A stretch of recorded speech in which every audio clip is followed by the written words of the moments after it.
All right, I am ready. Long awaited. The character versus system driven games. Woo! Right after getting all characters to Vanquisher and going straight into a PowerPoint, how does he do it? Truthfully, how does he do it? All right, by me. Smiley face, by me. So where we got to start is, why am I making this in the first place? What is the point of making this PowerPoint presentation? What are we actually talking about? Guilty Gear Strive has surpassed 3.5 million players worldwide. Thank you so much for playing. We look forward to your continued support for the Guilty Gear series. Why this? This is right when Lucy is about to come out, like 3 weeks before Lucy is about to come out. Probably Guilty Gear Strive sold 4 million. And the point of this is that every year, fighting games are growing. They are growing. This is a genre that's growing. This is a genre that's constantly called niche.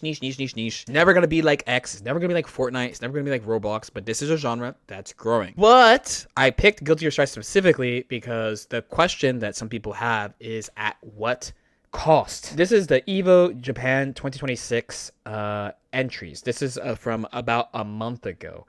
At the end of last month, apparently Street Fighter 6 has 4,000 entrants. It's far more than other games. A reminder, Guilty Gear is the biggest it's ever been. And Street Fighter is also the biggest it's ever been. This is a video I've used before, but I want to use this to go into this kind of point. I pray it's not too loud. Hi, yeah, I've always regarded Arxis as a maker of very execution-heavy games where you had to be really good to play the game on a really high level.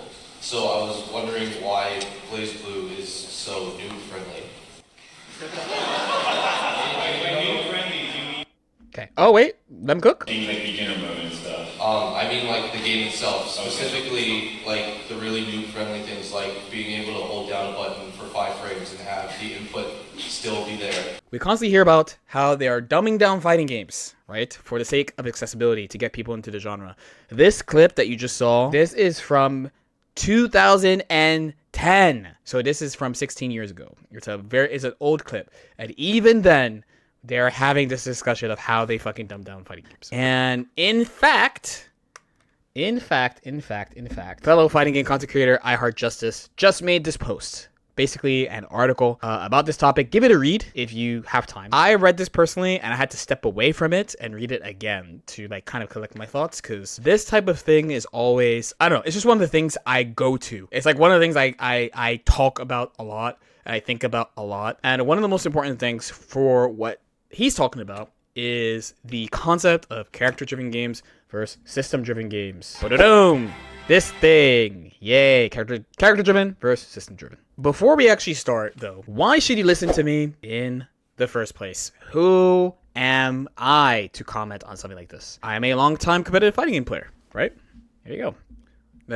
But there's a lot of those. I think this is not funny money. This is Canadian money in my hand. This is an MLG stick. That's a Major League Gaming. I don't fuck around with this shit, man. In a park next to Chinatown Fair, and little did people know that this fella would become the #1 multi-ball player in the country for a while. Woo! This guy right here from Motorola Razr or something. I even did commentary a little bit. I've been in it. So a lot of my expertise is from playing Arxis games and playing many fighting games. This is me playing somebody who also plays many fighting games. But the truth is, I've actually been competing in games for a really long time. A very long time, actually. These are the oldest videos on my YouTube channel. And YouTube says there's 19 years ago. Okay, it's a very long time. I've been doing this for a long time, almost 20 years on YouTube. So there are those, but also even games you think I have no business playing, right? Like Injustice 2 on the Injustice Pro series. That is your boy on Supergirl right here. I played Injustice 1, 2, SF4, SF5, Marvel Infinite. There's all sorts of games I play. First, we need some definitions. Usually, I would default to the fighting game glossary, but there's no results for this specific thing. Usually, people get tripped up here. Usually, people go something like, oh, all fighting games have system mechanics, so why this distinction? Where does this come from? What we're trying to do is we're trying to look at what the game is focusing on. Your main way of engaging with the game and your opponent. So versus a character-driven game. We got Iron Tager here to explain a character-driven game. He's an expert. He's in Sector 7. That means something. It's a game that's focused on what characters can do and what they can become. And at its extreme, even very simple characters can become nuanced. These games have standard characters that serve as a baseline of what characters can do and what can be done. And as developers learn how people interact with their game, they get more ambitious with new characters. Okay, thank you, Taker, for this definition. System-driven, we have Luke from Streets to explain this to us. Thank you, Luke. A system-driven game, on the other hand, is a game where efficiently using core system mechanics, using a universal resource, or winning a shared resource battle is key. Characters might have a similar base, but outside of unique abilities, the big difference on how characters play come from how effectively they can navigate the system mechanics. You might have heard these examples. You might have been like, okay, that's cool, but it should be a little bit of both. And if you thought that during these explanations, definitely think why. So let's look at a character-driven game first. Since we had Iron Taker, we're going to use Blaze Blue, but we're not going to use Blaze Blue Central Fiction, the current version that people are playing. We're going to go back. I don't know why the number 14 is there. It was just there in the screenshot. This is Blaze Blue Continuum Shift. This game is a 4-button game. Please ignore the cursed layout. The A button should be up here and the D button should be down here. But the D button is for drive. That's an ability button. Okay, it's an ability button. And standard characters in the game have pretty unique abilities. So this is Jin Kisaragi, pretty standard character. He is called a Shoto, but his special ability is to freeze characters. And this is pretty much for combos, but visually it's very striking. Another character is Noelle Vermilion. She has 2 guns. That's one more gun than Happy Chaos, which might be incorrect because he pulls out different guns. But anyway, she has 2 guns, and her drive is gun kata, like stance shit. And she like kicks and punches and flips around and stuff. It's a combo tool. It's a mix-up tool. And sometimes it is a defensive tool. Powerful defensive tool. Again, he's hungry. He's so fucking hungry. He wants it. Like, you have to. You almost have to. Against Leichy, you almost have to. Wow, 5K and the corner. Yes, she did like half of my life off her fucking drive in this version. By the way, I exploded. It was a very, very good defensive tool once upon a time. It's also, you might have noticed, the gun character never shoots me. She just keeps slapping me with her gun. Very interesting design choice, but hey. Then we have Tsubaki, who charges, she has a charge system on her drive. It is very, people relate it very often to this guy. Right? They're like, oh, it's very similar. They even have cool uniforms. Outside of their drives, they aren't the same character. But if there was no D button, surely these characters would be considered to be quite similar. Specifically being there to be like, this is what they're supposed to do. This is the shit that's supposed to be going down. So, system-driven game. It would be very easy to just go to Street Fighter 6. That's by far the easiest example right now. And people have been playing a very similar game to Street Fighter 6 launch. Not the same, of course, but similar. Also, the other problem is I don't play this game competitively. So instead, we're going to go to this guy. This guy is gonna bring us. This guy is gonna help us figure out what a system game is like. This is Dragon Ball FighterZ. This is the current character select screen. There's a shit ton of characters in this game, right? There's a lot of characters in this game right now. At another point, we can talk about character roster. I definitely think that's worth talking about too, especially considering the trailer we just watched. While there are many, many, many characters, and they're adding another Goku. But the thing about this game, and one of the big criticisms about this game, is actually the character, how similar the characters are. While it's not true about the whole cast, the reason why it feels like characters are so similar is because they're either based on this guy, or they are literally this guy. They are based on this guy, or they got something from this guy. That's why so many characters seem so similar at a baseline. This game does let you pick assists. This is a good thing. If you were not around at the beginning, though, you could not originally pick assists. They added this in season 3. People were very happy about this, but even here, like everything I'm going to mention about this game, it's like a developer choice where they use a baseline and have you interact with the game in a specific way. So even something as open-ended as picking your own assist for your character, what they did is they decided to give characters one of the most popular assists for tournaments that people were picking. For example, this is Kid Boo's A assist, where in today, probably not that important. Overall in the game's history, one of the best assists in the game. This is the assist that let people do 50-50s. This is the assist that let people play neutral. This is the assist that made it so you can't jump. And this is the assist that You play Bardock, so you need it. You play Bardock, so you have this assist because Bardock was broken for so long. Also known as the Lariat assist, there's other things besides it being on Bardock. It's just like a fast striking assist that covers a lot of range, right? They gave characters these and a couple of other type of assists, like 2 other type of assists, and those are basically all of the additional assists that they added. And the reason why they did this is because, of course, they wanted people to feel like they can pick their favorite character because it's a Dragon Ball fighting game, and it would be really bad if like Blue Vegeta is bad and you can't pick him because his assist sucks. Many things that you do are determined by how characters interact with the system. This is Super Dash. Super Dash has so many angles. What do you do after Super Dash? What do you do on block after Super Dash? Can you hit Super Dashes out of the air? It is a powerful universal mechanic, and characters have to interact with this at all times. One of the markers of how good your character is how they deal with this universal mechanic. Another one would be, of course, sparking. Just like Super Dash, important mechanic. You see it every game, but you see it once or twice a game. And again, how does your character use it? What do they get from it? And they kill with it? Do they use the meter well? A lot of questions of how good your character is how they use this mechanic. And it's something you deal with every single game. So for the detractors, they're like, oh, everyone plays the same, everyone's Goku. The real genius of this game, truthfully, and this is as, you know, I'm one of the game's biggest critics, right? I competed in this game, I really studied this game, and I was like, dude, this game's kind of dumb. But truly, one of the true genius things about the game is that despite how they set this up, all the uniqueness of how you play the game comes from the sum of the parts. So 2 people could have 3 of the same character, and they could play, the characters can all play really similarly, but because of your assist structure, like what you pick, you play the game very differently. Outside of course, interacting with the various system mechanics, knockdowns, vanish, sparking, super dash, that stuff.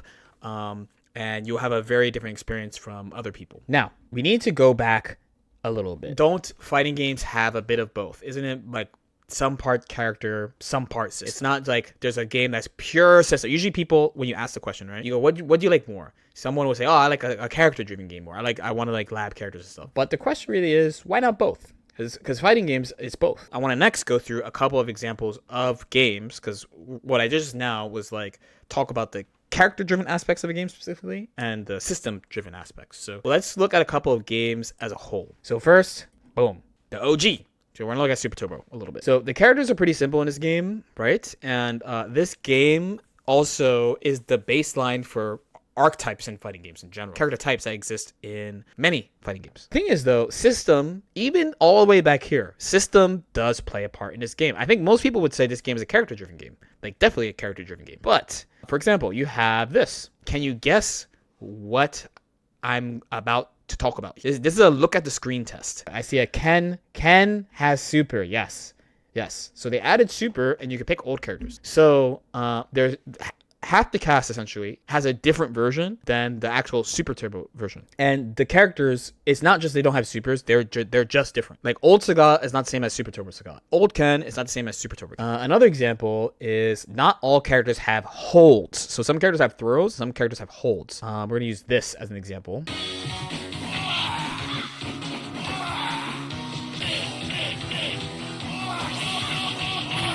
Okay. So Boxer, he doesn't have a throw. He has a hold, right? So he can 50 you off the hold. It sucks. I mean, it's great when you play him. It sucks when you don't play as him. And this person exploded their opponent. So while there are some major system mechanics, you might say this game leans towards being character-driven. I think so too. Let's use a more recent game to look at next, okay? This game is Guilty Gear Xrd, before Guilty Gear Strive. When we think about this game, the characters are clearly very unique characters. There's no question about that. The Guilty Gear is known for its characters. The thing about this game, though, is that there is one system mechanic that you cannot discuss this game without talking about this game. And it is this. YRC. So even though Guilty Gear is known to be very much about character and building your character, figuring out your character, learn and all that stuff, this game has YRC and actually a couple of other mechanics that like you really play into and play around all the time, constantly. Strive before season 3, starting from season 3, Strive became a lot more of a resource game because of like Wild Assault and the burst changes and all that. It definitely started going more towards system. In the current version, kind of like dialed it back. Where this game, it like you live or die by like how your character uses this and how you spend your meter on this, where you use it, and how you use it against other annoying ass system mechanics. Kai, of course, having like one of the most famous one. This is not Stunnage YRC. We call this a fuck it YRC because you just fucking do it. That being said, I do think Exerd. So if we let's use a uni term. If there's like a grid, very, very, very character driven and very, very, very system heavy, Exerd is like in the middle. I think it's straight 50-50. Like YRC is incredibly important to the game. Playing around Blitz is incredibly important. For example, that's another example. But also the characters are extremely diverse and there's a lot of development that has been done and can continue to be done. They're just few enough rules that you don't think about system stuff too much outside of like YRC. So finally, let's try to lean towards systems. Oh, this is YRC, by the way. I forgot to talk about YRC. Oops. Okay.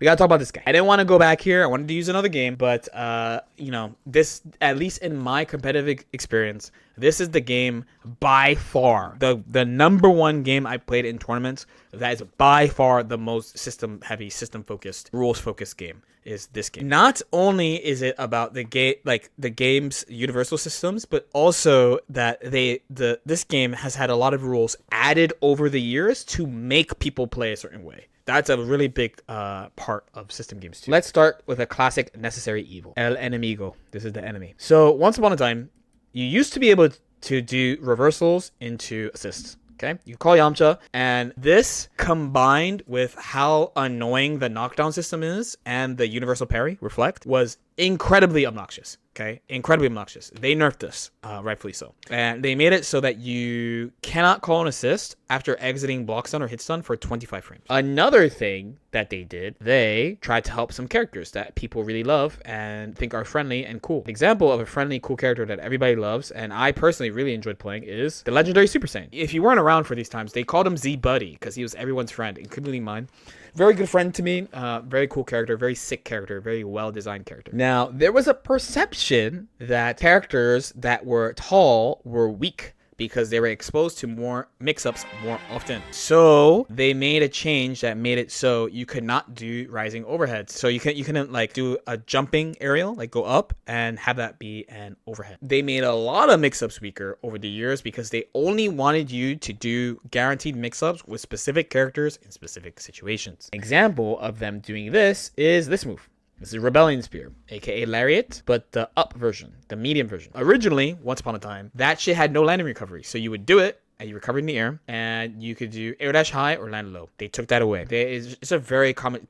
Kid Boo's another one. His 2S, he had a 2S high low. They changed it so that you throw it down, so you can't do it. They're like, we only want you to do mix-ups this specific way with these specific characters. That's why they had to go back and add a bunch of assists to everybody and popular assists because they were constricting how the game was being played. Another change that they made is, most people like this change. Is a snapback. Snapback got changed. So this is a mechanic where you force another character in. And originally it was a universal timing. Now it's variable. And they changed this because they did not like, again, that people were attacking in ways that the developers did not want. They wanted people to interact a certain way with the knockdown system. So they nerfed this. So this game has a predictable flow of what's supposed to happen and what mechanics you and your opponent have access to. And it is very clear that they want the game to be played that way. So normally what ends up happening is like, usually the standout thing happens is that like there's a team that's just all around good, and every now and then someone comes up with this year with these system mechanics, these characters are good. They will come out like that, like a Gotenks Roshi Broly or a Team Gohan GT, like that type. All that being said, why does this matter? Why does this matter? We got to bring it all the way back. This is a crumb of old game good, new game bad. Don't get it twisted though. Don't get it twisted. Finding games do learn from past mistakes, for better or for worse. That's actually another separate discussion that we could talk about.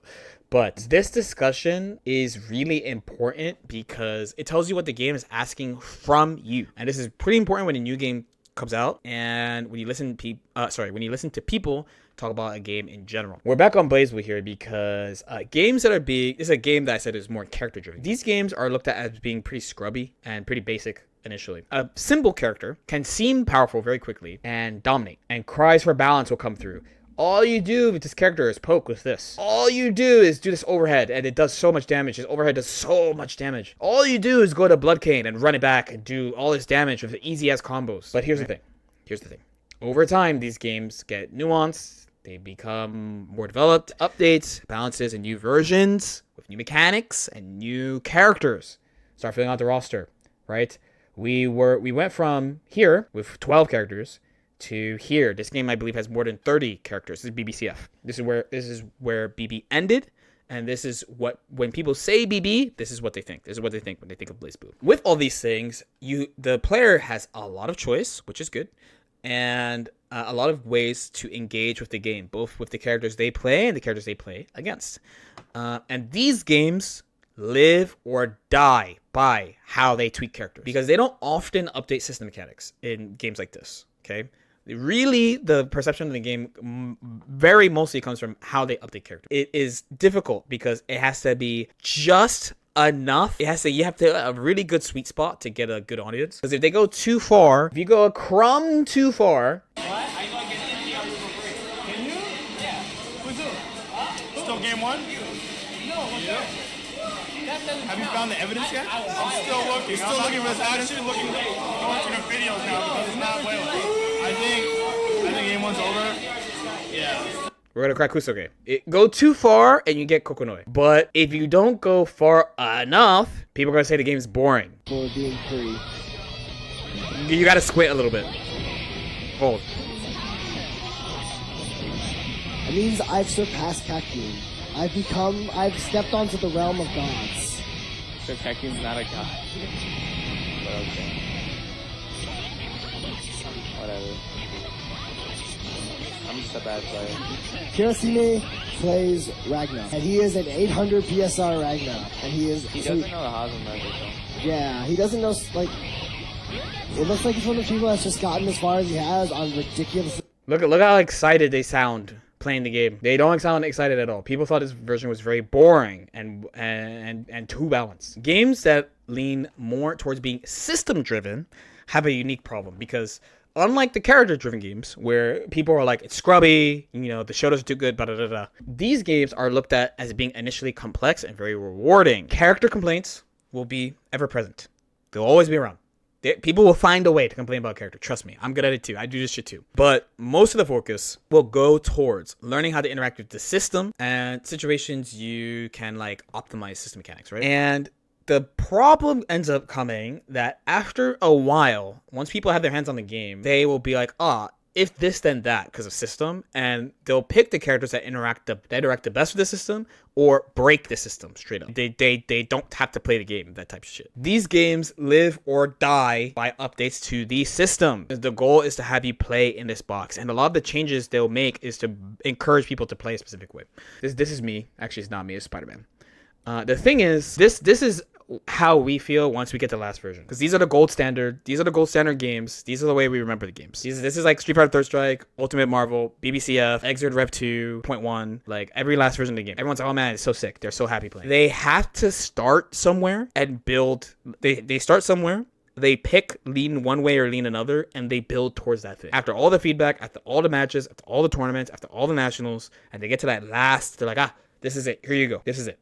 You go like this. There you go. We do our job well, and they do their job well. We get a Third Strike. We get a ACR. We get a CF. Strive, it's going to be this version. This is the version we're going to be looking at back on. We get a CC. We get a USF4. So it's really important to understand this so that you know how the game is growing, like what baseline a game is doing. And then when you look at the last game, the last version, you go, oh, these are the things that they did, and this is the type of game it is, and that's cool. Any questions? That's basically what I got. I basically would have to talk separately about that post, because the post that I Heart Justice posted is like two things for me. So there's the angle of like maybe he hasn't like really dug really deep into a bunch of fighting games before, or like if you compare like an ACR to like BBCS1, you know, you can't do it. Like BBCS1's not done. Like BB is not done at the time. It's a lot better to compare like BBCF, AC, and also a lot of final versions of games have a lot of things in common too. There's stuff that they do in the final version of games to as like a send off. There's also a few games of yes, that is true. Not every game is blessed to get their final version too. That is also very true. So for my understanding, 2X is very clearly a system based game. Very very clearly a system based game. Most team games, by the way, are system based games. Look at my man go. This way of thinking is mostly for like analyzing the game itself for tournaments too, because understanding this idea will help you pick characters too. Like once I understood this idea in Dragon Ball, I got way better at building teams, because I kept picking teams where I'm like, it's like 3 good characters, so like it's fine, or like like it's 3 good characters who do like this strong thing, so it's fine. But once I realized it was more about like just how you play around system mechanics, it was so much easier to build a team. Strive was the first team game I really enjoyed improving in, and I'm not big on team games particularly. Trust me, I'm there with you. My main excitement around Tokon is that it looks like there's a lot of just new mechanics that haven't been tried, or stuff that's being done in different ways. That's my main interest in it.